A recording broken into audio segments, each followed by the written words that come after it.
அனைவருக்கும் வணக்கம். Online நஸ்தோ Trichy TV, எளிமை யதார்த்தம் கலந்த ஜோதிடம். வணக்கம் நண்பர்களே.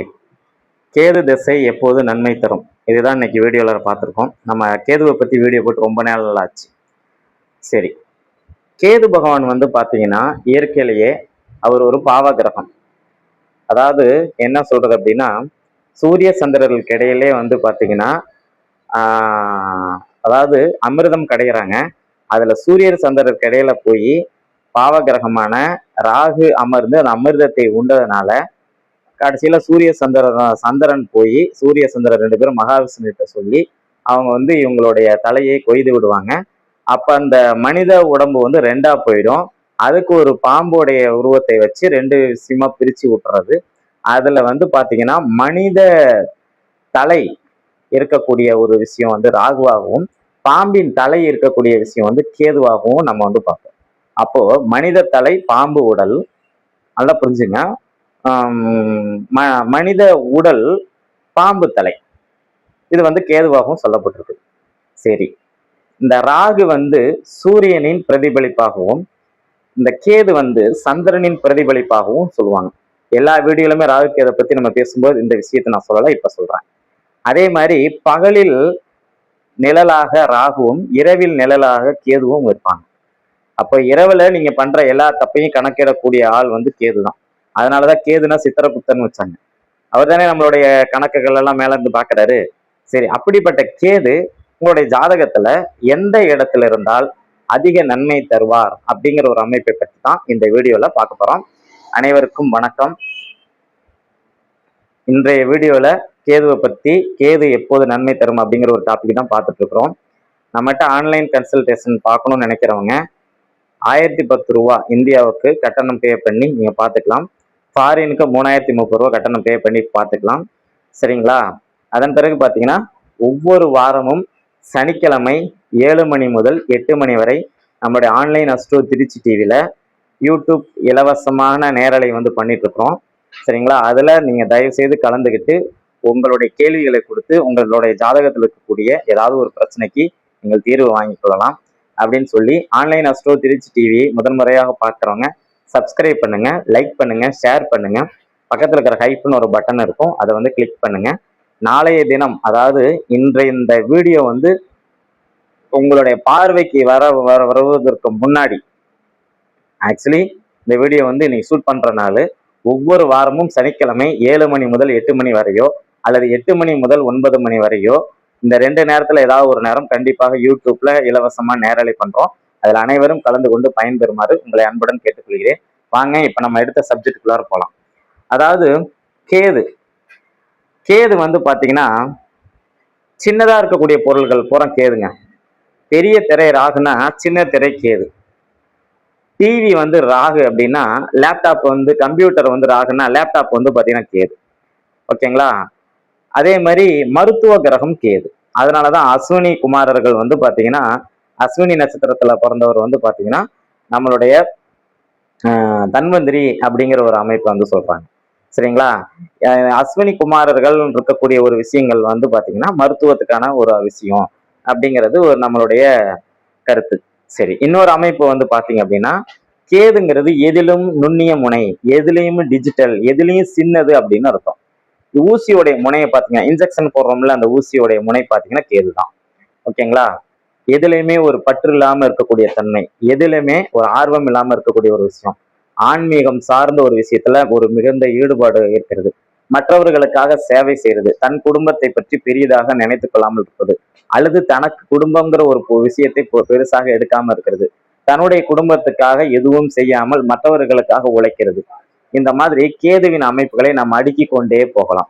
சரி, கேது வந்து பாத்தீங்கன்னா செவ்வாயை போல செயல்படுவார் அப்படின்னு, ராகு வந்து சனியை போல, கேது வந்து செவ்வாய் போல செயல்படுவார் அப்படிங்கிற ஒரு கருத்து இருக்கு. சரி, இப்போ இந்த கேது நம்மளுடைய ஜாதகத்துல எந்த இடத்துல இருந்தா என்ன பலன் அப்படிங்கிறது நம்ம வந்து அதாவது கேது எப்போது யோகத்தை கொடுப்பார் அப்படிங்கிற ஒரு விஷயம். சரி, ஃபர்ஸ்ட் கேதுக்கு பிடிச்ச வீடு 3 இருக்கு. ராகுக்கு பிடிச்ச வீடு எப்படி 5ஓ, கேதுக்கு பிடிச்ச வீடு 3 இருக்கும். அதாவது ராகுன்னா 3, ஆனா அவருக்கு 5 வீடு கொடுத்துருக்காங்க பிடிச்ச வீடு. கேதுன்னா 5, இவருக்கு வந்து 3 வீடு கொடுத்துருக்காங்க. அதாவது ராகு கேதுவோடைய மையத்துலதான் மற்ற கிரகங்கள் எல்லாமே இயங்கி கொண்டிருக்கிறது அப்படிங்கறதுதான் ஒரு அசைக்க முடியாத விஷயம். பொதுவா ராகு கேதுன்னு நீங்க நினைக்காதீங்க. நீங்க செஞ்ச உங்க தாத்தா செஞ்ச பூர்வ புண்ணியத்தாலையும், உங்க தாத்தா செஞ்ச நல்லது கெட்டதுனாலையும், உங்க பாட்டி செஞ்ச பூர்வ புண்ணியத்தாலையும், உங்க பாட்டி செஞ்ச நல்லது கெட்டதுனாலதான் உங்களுடைய பிறப்பு இருக்கு. உங்களுடைய பிறப்பின் ரகசியமே இங்கதான் இருக்கு. இதை நம்ம ராகு கேதுன்னு வந்து சொல்லிக்கிறோம். சரிங்களா? அப்போ ஏன் எதற்காக அப்படி சொல்றோம் அப்படின்னா, காலபுருஷனுக்கு முதல் வீடு மேசத்துல கேதுவோடைய நட்சத்திரம் வந்துருது. ரிஷபத்தை விட்டுருங்க, மிதுனத்துல ராகுவோடைய நட்சத்திரம் வந்துருது. கடகத்தை விட்டுருங்க, சிம்மத்துல வந்து பாத்தீங்க அப்படின்னா கேதுவோடைய நட்சத்திரம் வந்துருது. கன்னியை விட்டுருங்க, துலாத்துல வந்து பாத்தீங்கன்னா ராகுவோடைய நட்சத்திரம் வந்துருது.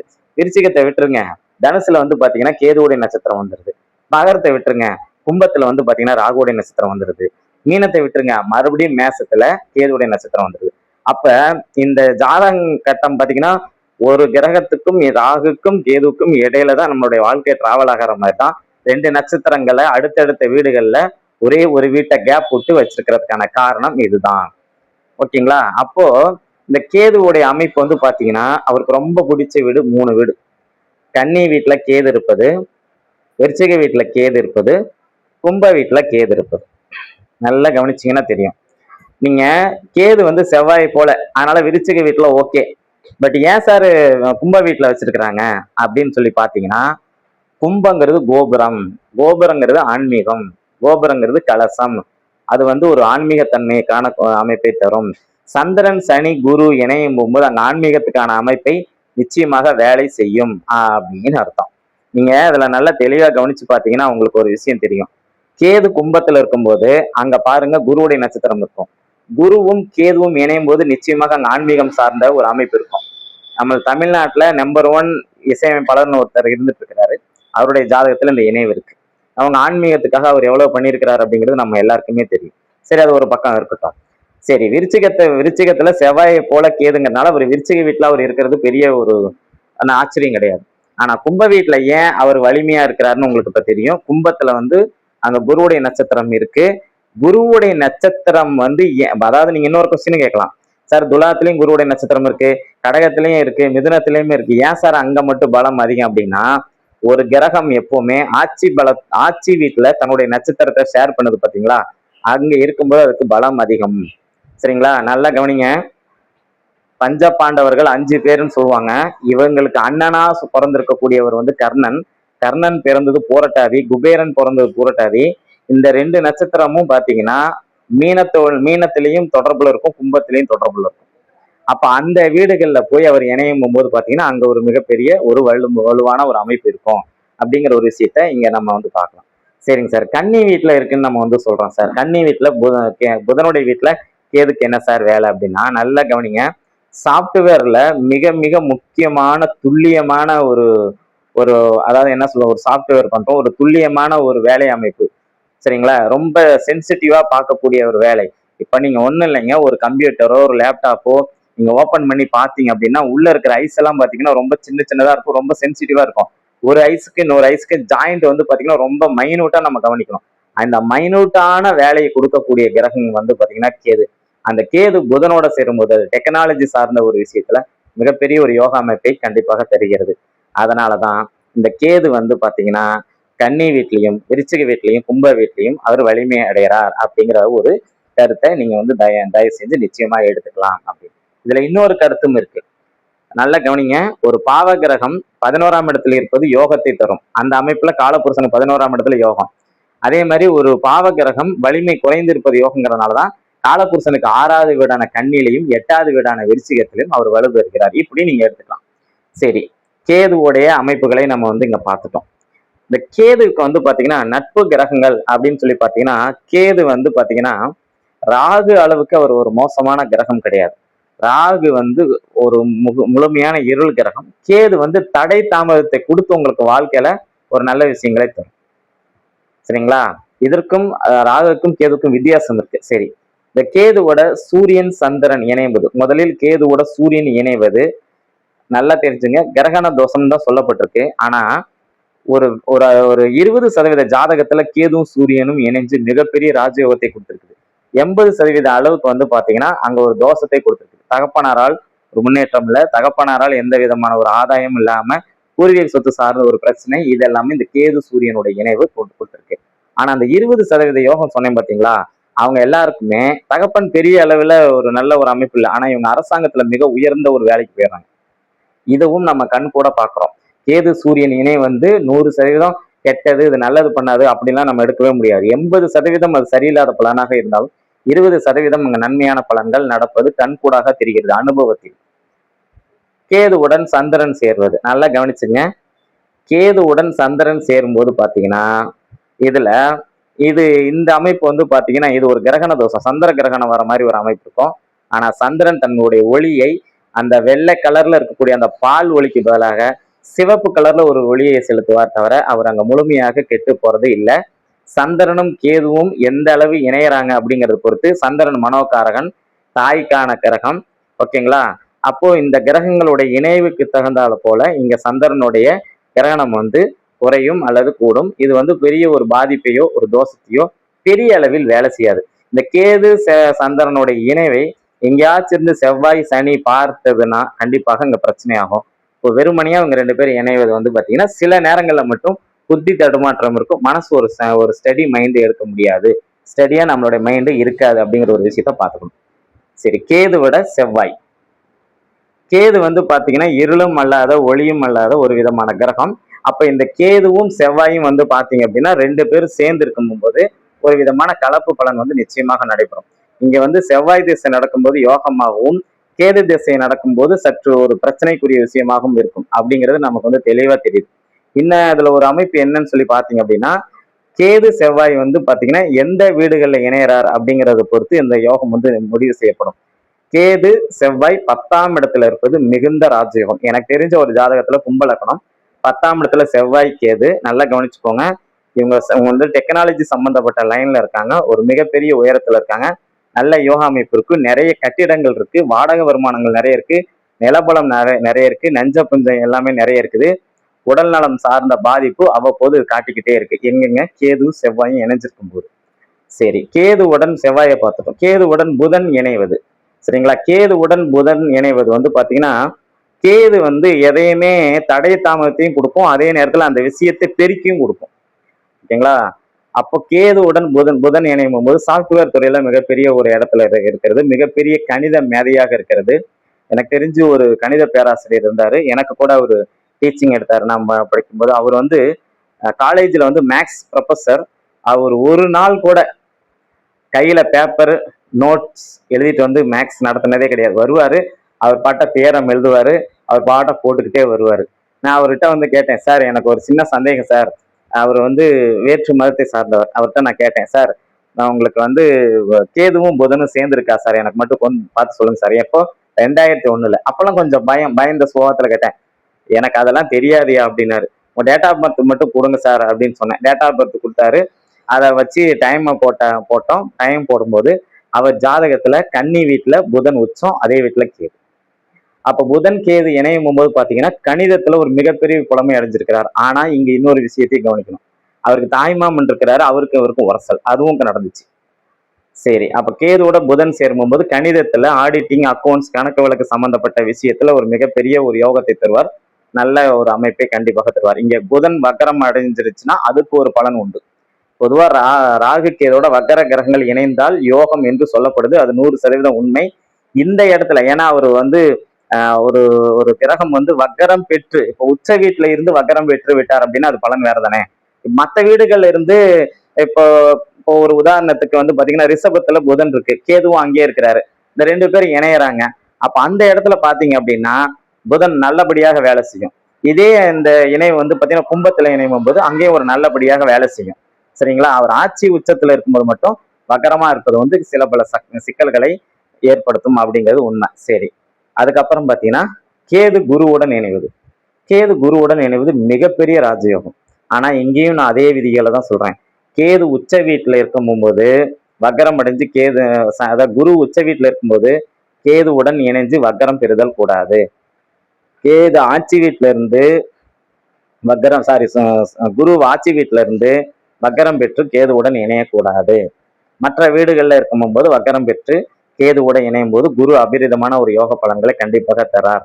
ஆனா இங்க அதிகப்படியான பெண் குழந்தைகளை கொடுத்துறாரு. கௌரவம், அந்தஸ்து, மரியாதை, புகழ், தங்கம், சரிங்களா, ஒரு அறநிலைத்துறையில ஏதாவது ஒரு பதவி, இந்த மாதிரி அமைப்பெல்லாம் மிகப்பெரிய ஒரு அமைப்புல நமக்கு கேது குருவோட இணைவால கண்டிப்பாக யோகம் நல்லபடியாவே நடக்குது அப்படின்னு அர்த்தம். சரி, கேதுவோட அதுக்கப்புறம் சுக்கிரன் சேர்றார். கேது சுக்கிரன் இணைவு வந்து பாத்தீங்கன்னா அந்த இருக்கிற இடத்தை பொறுத்து, ஆனால் மனைவி குடும்பத்தால ஒரு பிரச்சனை கண்டிப்பா கொடுத்துருது. அதே மாதிரி இந்த கிரக இணைவு எந்த வீட்டுல இருக்கோ அந்த வீட்டுக்கு ஒரு பிரச்சனை கொடுத்துருது. ஆனா வெளியில இருந்து பார்க்காதவங்களுக்கு அந்த ஒரு பிரச்சனை இல்லைன்னா இவங்களால வாழ முடியாமலும் இல்லை, நல்லாவே வாழ்வாங்க. அந்த பிரச்சனை அடிஷனலா தான் இருக்கும். அப்ப நமக்கு அடிஷனலாக வரக்கூடிய மனைவி, சுக்கிரன்னா பெண் குழந்தை, சுக்கிரன்னா வாகனம், சுக்கிரன்னா நம்மளுடைய லக்ஸுரி லைஃப், இதுக்கு ஒரு தடை தாமதத்தை கொடுத்து அல்லது அந்த உறவு முறைகளை ஏதாவது ஒரு பிரச்சனை கொடுத்து ஒரு பகையை ஏற்படுத்தி அதுக்கப்புறம் அவங்களுடைய வாழ்க்கையில இவங்களை புரிஞ்சுக்கிட்டு அவங்க வந்து மறுபடியும் ஒண்ணு சேர்ற மாதிரியோ அல்லது தடை தாமதம் ஏற்பட்டு மனைவி அமையிறது, மனைவிக்கு வருமானம் கொடுக்கறது, அதற்கப்புறம் பாத்தீங்கன்னா உறவு முறைகளை ஒரு புரிதல், சரிங்களா, இந்த லக்ஸுரியான ஒரு வாழ்க்கை அமைப்பு, ஆடம்பரமான வாகனம் எல்லாம் கண்டிப்பாக இங்க கேது சுக்கிரன் இணைவு நிச்சயமாக தரும் அப்படிங்கிறத மாற்று கருத்தே கிடையாது. அது எந்த வீட்டுல இருக்குதோ அதுக்கு தகுந்த மாதிரி அவருடைய பலன்கள் வந்து மாறி போயிடும் அப்படின்னு அர்த்தம். சரி, அதுக்கப்புறம் பாத்தீங்க அப்படின்னா கேதுக்கு அப்புறம் இன்னொரு இருக்கக்கூடிய கிரகம் வந்து சனி பகவான். கேது சுக்கிரனை பார்த்துட்டோம், கேது சனி பகவான். கேது சனி பகவான் வந்து பாத்தீங்கன்னா இது ஒரு ஆன்மீக கிரகம். கேது எதுலையுமே பற்றில்லாத ஒரு கிரகம். சனி வந்து பாத்தீங்கன்னா ஸ்லோவா நடக்கக்கூடிய ஒரு அமைப்பு. கேது சனி சேரும் போது பாத்தீங்கன்னா இவங்களுக்கும் இதே இடத்துல தான் உச்ச பலத்துல இருக்கும் போது சனி பகவான் வக்ரம் பெற்று கேதுவுடன் இணைவது யோகம். ஆனால் அந்த உச்சம் அடைஞ்சு இருக்கக்கூடிய வீட்டுல இருக்கிறத விட அவர் நட்பு உழவுல இருக்கும் போது நல்ல அமைப்புல இருக்கிறது நல்லது. சரி, இந்த கேது சனி இணை வந்து ஆன்மீகம் சார்ந்த விஷயத்திலையும் துறவரம் சார்ந்த ஒரு விஷயத்திலையும் தனக்கு கீழே ஒரு ஆயிரக்கணக்கான மக்கள் செல்வத்தை உருவாக்கக்கூடிய வேலையும் இந்த கேது சனி செஞ்சிருக்குது. மறைந்த தலைவர்களுடைய ஜாதகத்தெல்லாம் எடுத்து ஆய்வு செஞ்சு பார்த்தீங்கன்னா கேது சனி இணைவு இருக்கும். 2 பேரும் சேர்ந்தோ கேதுவின் நட்சத்திரத்துல சனியோ சனிவின் நட்சத்திரத்துல கேதுவோ நிச்சயமாக இருக்கும் அப்படிங்கிற ஒரு அமைப்பிற்கு கேது சனி இணைவது மிகப்பெரிய ஒரு அமைப்பு தான் அப்படின்னு. சரி, கேதுவுடன் பாத்தீங்கன்னா எல்லா கிரகங்களும் நம்ம சொல்லியாச்சு. சூரியனை சொன்னோம், சந்திரனை சொன்னோம், செவ்வாயை சொன்னோம், புதனை சொன்னோம், குருவை சொன்னோம், சுக்கிரனை சொன்னோம், சனி பகவானையும் சொல்லியிருக்கோம். அப்போ இந்த கேதுவுடைய இணைவு வந்து எந்த இடத்துலையுமே முதல்ல 1, 5, 9ஆம் பாவங்கள் இருக்கும்போது ஒரு மாதிரியான பலனையும், 2, 6, 10ஆம் பாவங்கள் இருக்கும்போது ஒரு பலன்களையும், 3, 7, 11ஆம் பாவத்துல இருக்கும்போது ஒரு பலன்களையும், 4, 8, 12ஆம் இடங்கள்ல இருக்கும்போது ஒரு பலன்களையும் தரார். பொதுவா நல்லா சொல்றது கேட்டுக்குங்க. கேது எந்த வீடுகள்ல இருந்தாலும் அந்த வீட்டுல ஒரு பிரச்சனையை இண்டிகேட் பண்ணுவார். இப்போ உதாரணத்துக்கு ஒருத்தருடைய ஜாதகத்துல 6ஆம் இடத்துல கேது இருக்கு. எனக்கு தெரிஞ்சு ஒரு பையனுக்கு 6ஆம் இடத்துல கேது இருக்கு. 6ஆம் இடத்துல கேது இருந்தா என்ன பண்ணும்? 6ஆம் இடத்துல என்ன இருக்கு? கடன், நோய், எதிரி, வம்பு, வழக்கு, வேலை, வாடகை வருமானம், தாய்மாமன். இதுல நல்லா புரிஞ்சுங்க, அந்த பையனுக்கும் தாய்மாமனுக்கும் ஒத்தே வராது. ஆனா தாய்மாமன் இருக்கிறார். ஆனா நல்லா கவனிங்க, அவர் நல்லா இருக்கிறாரா நல்லா இல்லையா? 6ல கேது வந்துருச்சு, டெவலப் இல்லைன்னு அர்த்தம். ஆனா இந்த பையனுக்கு என்ன நடக்கும்? கடன், நோய், எதிரி எல்லாம் அந்த அமைப்பெல்லாம் இந்த பையனுக்கு இருக்காது. இவனை யாராவது எதிரின்னு நினைச்சாங்கன்னா 6ஆம் இடத்துல கேது இருக்கிறவங்களுக்கு அவங்க அழிஞ்சு போயிடுவாங்க. அதே நேரத்துல இந்த பையனுக்கு வாடகை வருமானம் வரும். வாழ்க்கையில ஆரம்ப கட்டத்துல ரொம்ப கஷ்டப்பட்டு ஒரு விரக்தியான ஒரு சூழ்நிலையில இருந்தாலும் இந்த பையனுடைய வாழ்க்கையில அடுத்தடுத்த ஒரு திசைகள் வரும்போது மிகப்பெரிய ஒரு ராஜயோகத்தை நிச்சயமாக தரும். சரி, ஒருவேளை கேது திசையே வரல சார், சூரியனுடைய நட்சத்திரத்திலேயே சுக்கரனுடைய நட்சத்திரத்திலே பிறந்துட்டாங்க அப்படின்னா அதை பத்தி நமக்கு கவலை இல்லை. ஆனா 6ஆம் இடத்துல கேது இருக்கிறதுனால அந்த மாமன் சம்பந்தப்பட்ட விஷயம், தாய் மாமன் சம்பந்தப்பட்ட விஷயம், பத்திரப்பதிவு சார்ந்த ஒரு விஷயம், அதன் பிறகு பாத்தீங்கன்னா ஒரு மிகப்பெரிய ஏதாவது ஒரு தடை தாமதத்தை கொடுத்து ஏதாவது ஒரு விஷயத்துல வந்து நமக்கு ஒரு கெட்ட பலன்கள் இருந்து நம்மளை தடுத்து தரக்கூடிய அமைப்பு இந்த 6ஆம் பாவத்தில் இருக்கக்கூடிய கேது நிச்சயமாக தரும் அப்படிங்கிறதுல மாற்று கருத்து இல்லை. நண்பர்களே, கேது எப்போது நன்மை தருவார் அப்படிங்கிற ஒரு வீடியோல நம்ம கேதுவை பத்தி நிறைய விஷயங்கள் போட்டிருக்கோம். உங்களுக்கு பிடிக்கும் நம்புறேன். மீண்டும் இன்னொரு வீடியோவில் சந்திப்போம். நன்றி, வணக்கம்.